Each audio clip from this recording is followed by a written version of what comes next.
Good evening and welcome to Fliptv News. I'm Christian Chuku. Let's take a look at the top headlines. On the slap saga, Obiano's wife Ebele Chuku finally tenders apology. EFCC giving ultimatum to incriminate charges against Bola Tinubu. Nnamdi Kanu slams fresh 25 billion naira suit against the federal government. All markets must open on Monday. That is from Governor Soludo.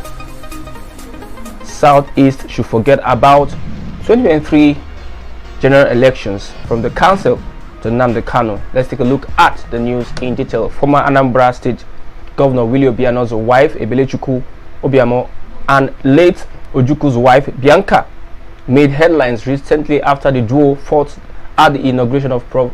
Chukwuma Soludo's inauguration as the new governor. Recall that the former First Lady, in exchange for her confrontation, received a slap from Bianca, who revealed that Ebele Chuku left her seat and walked up to her where she was seated to ask if she had come to celebrate their last day in office. However, following several backlashes on her as the former First Lady of the state, Ebele Chuku has now tendered an apology.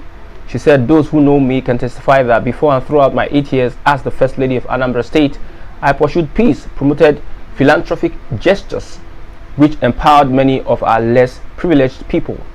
No excuse can therefore be tenable as justification for such public embarrassment, no matter the height of provocation. Equally, I wish to extend the same apology to all the important dignitaries, the people of Anambra State, as well as the entire Ndigbo, for that unintended embarrassment at the occasion."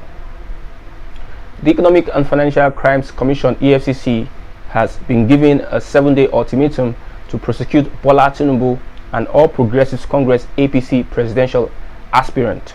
Concerned Nigerians Advocacy Group issued the ultimatum in a letter addressed to the EFCC chairman Abdulrasheed Bawa and dated March 25, 2022. The letter, signed by Deji Adeyanju and cited by newsmen, urged the EFCC to probe the source of money conveyed in bullion vans to Tinubu's home during the 2019 presidential election. Adeyanju warned that failure to comply within the 7 days, the group will approach the court to compel the EFCC to carry out its duties. The activists wondered why the anti-graft agency was yet to probe Tinubu after receiving the body's petition 2 years ago. He accused the EFCC of selected justice with the arrest of former Governor Willie Obiano of Anambra State while Tinubu goes about freely.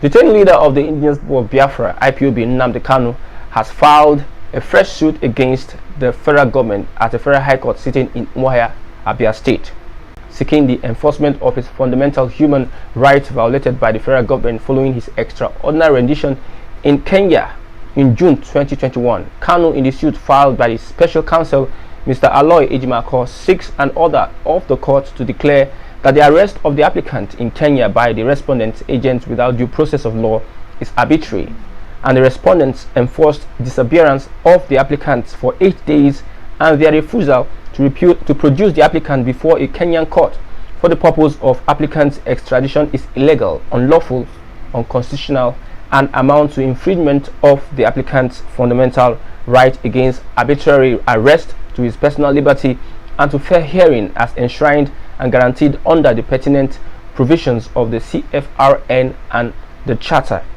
The suit also seeks a declaration that the detention of the applicant is a non-official secret in a non-official secrets facility in Kenya, and the torture of the applicant in Kenya by the respondent's agents is illegal, unlawful, unconstitutional, and amounts to infringement of the applicant's fundamental right against unlawful detention, torture, and to fair hearing as enshrined and guaranteed under the pertinent provisions of CFRN and the Charter. Respondents to the suit include the federal government, the President of the Federal Republic of Nigeria, and the Attorney General of the Federation. Other prayers by Kanu include that, pursuant to Article 12, subsection 4 of the Charter, the expulsion, extraordinary rendition of the applicant from Kenya to Nigeria by the respondents without a decision taken in accordance with the law of Kenya is illegal, unlawful, unconstitutional, and amounts to infringement of the applicant's fundamental right to fair hearing. Counsel to Nnamdi Kanu, leader of the indigenous people of Biafra Aloy Ijimako, has asked politicians in the southeast to jettison their ambition to run for political office in the 2023 general elections. Ejimako, in a tweet on his verified Twitter handle, urged citizens of the geopolitical zone to focus on restoring peace in the region. He explained that if the security situation fails to gain appropriate attention from its leaders, there will be nobody to vote during the elections. Ejimako stated this while reacting to alleged unlawful activities of law enforcement agencies in some parts of the region. He said, "Dear Ndibos, especially the politicians, why are you talking about the 2023 elections and not the rising violence and injustice in the southeast? Plus, the militarization of the southeast, who will vote for you? The thousands that are in jail or dead."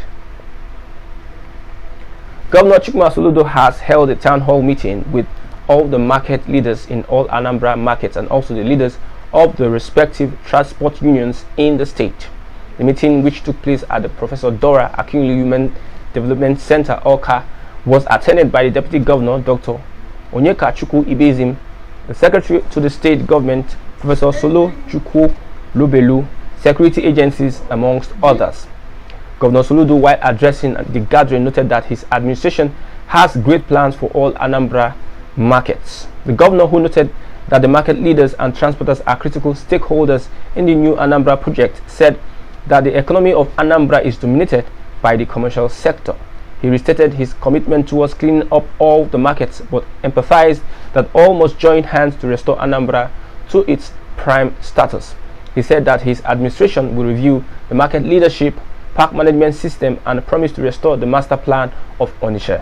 The governor regretted that administrations before him did not dialogue with the people, and also the way people erect structures against the physical planning of the state, and maintained that his administration will not entertain such primitive conduct. The governor assured to conduct a free, fair, and open election in all the markets and review their term of reference in the interest of the state come next year. Governor Soludo said that the goal is to make doing business in Anambra a pleasurable experience and empathize that the Monday sit at home should end as a way of achieving that objective, but noted that his government is open to dialogue against breakdown, maintaining that Anambra loses about 19.6 billion naira at every Monday sit at home. Governor Soludo said that there are better ways to channel protests and agitations rather than suffering the innocent. Governor Soludo, who noted that there is no conflict that dialogue in good faith cannot resolve, reiterated his government's determination to urgently restore peace and security in Anambra and all sorts for the active cooperation and collaboration of all stakeholders, even as he harped on the need for those in the bush to lay down their arms and join in building the state.